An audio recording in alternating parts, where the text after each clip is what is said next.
اور ہم نے پھر آج میں پھر بھی گزارش کروں گا کہ اہل سنت والجماعت کا جو عقیدہ ہے یہ بڑا مضبوط عقیدہ ہے. میں کہتا ہوں میں بڑا تنگ بھی ہوں ان سے، سنیوں سے.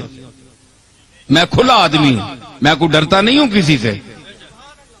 زندگی موت اللہ کے ہاتھ ہے، اللہ کے ہاتھ ہے، کوئی نہیں مار سکتا. جب اس کا حکم ہوگا تو مریں گے، ہیں جی. تو اس لیے ڈر کوئی نہیں ہے، صرف یہ ہے کہ مجھے ان سے گلہ بھی بڑا ہے کہ یہ سمجھتے ہیں کہ ہمارے مسلک کی ترجمانی کی جائے تو ہماری ساری ان باتوں کو مان لیا جائے جن کا ہمارے پاس ثبوت نہیں ہے، اور ہم نے اپنی طرف سے گھڑ کر اس کو دین میں شامل کر لیا ہے. ان کو بھی مانو تب سنی ہو، یہ میں نہیں مانتا. ٹھیک ہے، چاہے بریلوی حضرات تنگ ہوں، چاہے کوئی بھی تنگ ہو. کئی لوگ کہتے ہیں جناب تم اپنا مذہب بتاؤ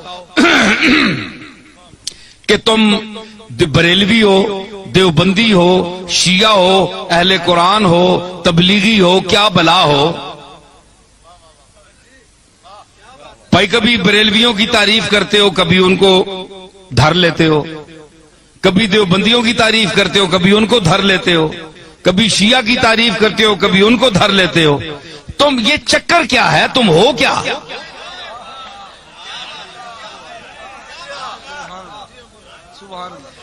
ہے جی. آج میں آپ کو بتاتا ہوں میں کیا ہوں. دیکھیں صاحب، یہ ان کا سوال بجا ہے کہ یہ سارے لوگ جو ان کی تعریف کرتے ہیں، اور کبھی جو بہت خوش ہوئے ہوتے ہیں وہ دیوبندی بھی کہتے ہیں یار یہ تو ہمارا آدمی ہے، یہ دیوبندی ہے. وہ دوسرا خطاب سنتے ہیں، وہ کہتے ہیں تب تن کے رکھ چھوڑیا سسا.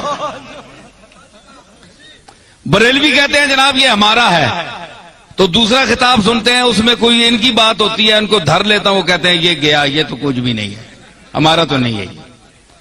شیعہ کہتے ہیں اہل بیت کی تعریف اس سے بڑھ کر کسی نے کی نہیں، کبھی ان کو بھی کوئی چٹکی لگا دی، وہ کہتے ہیں یار ہمیں بھی ہماری خبر بھی لے گیا.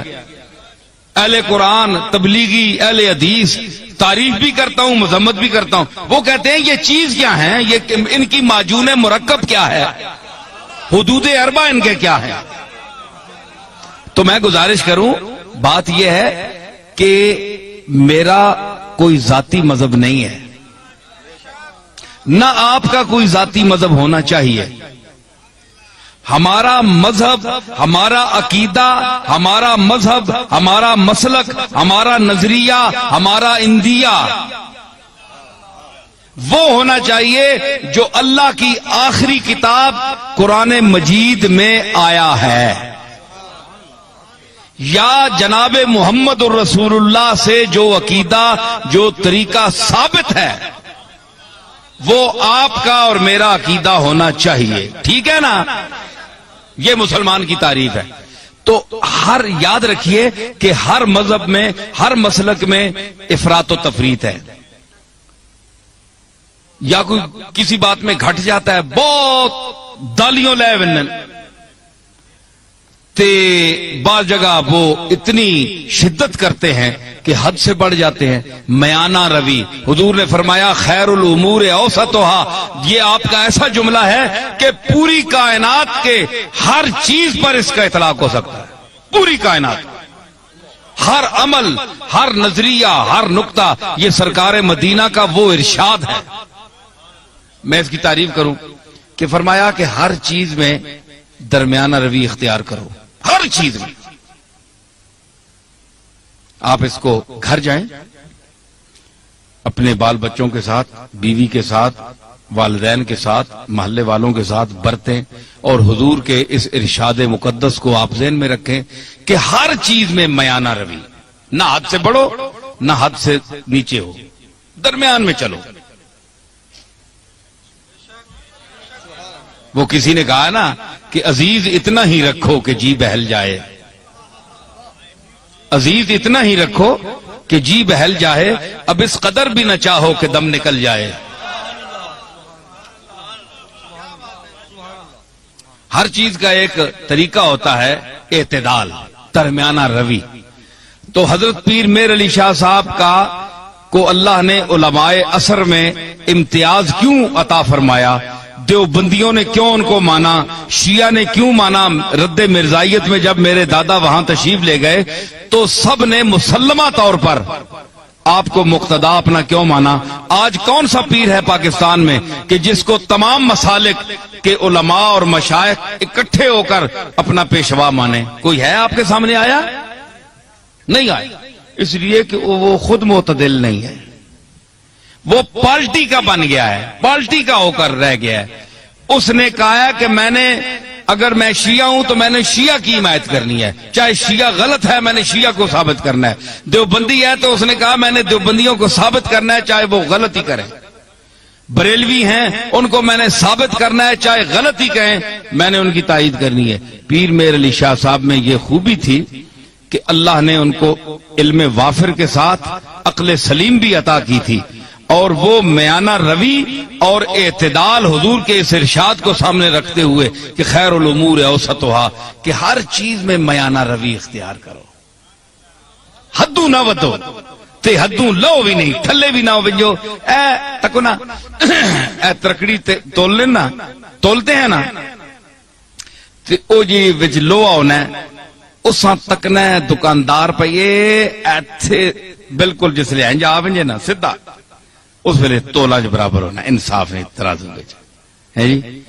تے کئی جڑے او تے مولیاں نے پتھر مار چھوڑنے، مار کے میں تکنا رہا ہاں، مولیاں نے پتھر مار چھوڑا ہے یا ایمیں سودے نہیں چمک دیتی تو پلڑا انج ہو گیا تو اساں جلدی جلدی پا دیتا، کیوں سرور تکنا ہونا ہے نا تک۔ اچھا تو مطلب ہے کہ دھوکہ دے دیا، چکر دے دیا، تو مطلب یہ ہے کہ وہ سودا وہاں جاتا نہیں پورا، صرف ٹچ کر کے اس کو نیچے کر کے چکر دے کے چلے جاتے ہیں۔ لیکن جو سمجھدار گاہ کو اس کو پتا ہے کہ جب یہ بالکل تول میں صحیح آئے گا نا، انصاف پہ آئے گا، نہ ادھر جھکاؤ ہوگا نہ ادھر ہوگا، تو پھر صحیح تلے گا۔ اس کو کہتے ہیں اعتدال، درمیان میں، نہ ادھر نہ ادھر۔ تو آپ بتائیں کہ سودا وہ صحیح تلتا ہے نا جو اعتدال پر ہو، جسے اس کے آنے جی ترکڑی نہ ہو، کنڈا صحیح تولتے درمیان کھلوتا ہوئے اور صحیح سودا تلنا ہے۔ پیر میر علی شاہ صاحب کے میزان علم پر وہ کنڈا جو صحیح ہے اس پر ہر وہ سودا تلتا ہے، اور جو غلط ہو زائد ہو وہ ادھر ادھر ڈول بننا، ختم ہو بننا۔ لوگ آ رہے جناب پیر صاحب عجیب آدمی ہے، کسی کو انہوں نے کافر نہیں کہا، کسی کو مشرک نہیں کہا، کسی کے خلاف فتویٰ نہیں دیا، سب کو کہتے ہیں مسلمان ہیں، لیکن یہ ذرا ٹھیک کر لو، یہ ٹھیک کر لو، یہ غلط ہو تم، یہ غلط ہو، یہ ذرا ٹھیک ٹھاک کر لو، باقی تم ٹھیک ہو۔ پیر میر علی شاہ صاحب یہی کہتے ہیں نا۔ تو ہمارے یہ آج کے بعض بریلوی حضرات یہ کہتے ہیں جناب کہ انہوں نے اتنا علم ہونے کے باوجود انہوں نے کیوں کسی کو کافر نہیں کہا؟ دیوبندیوں کو کافر کیوں نہیں کہا پیر میر علی شاہ نے؟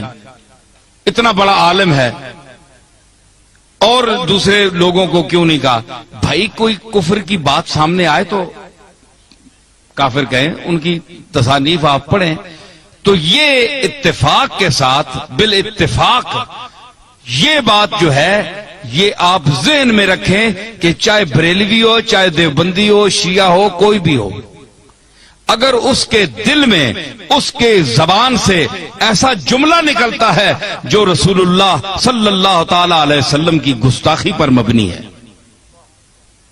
وہ حضور کو لوگوں کی نظروں سے گرانا چاہتا ہے، وہ دائرہ اسلام سے خارج ہے۔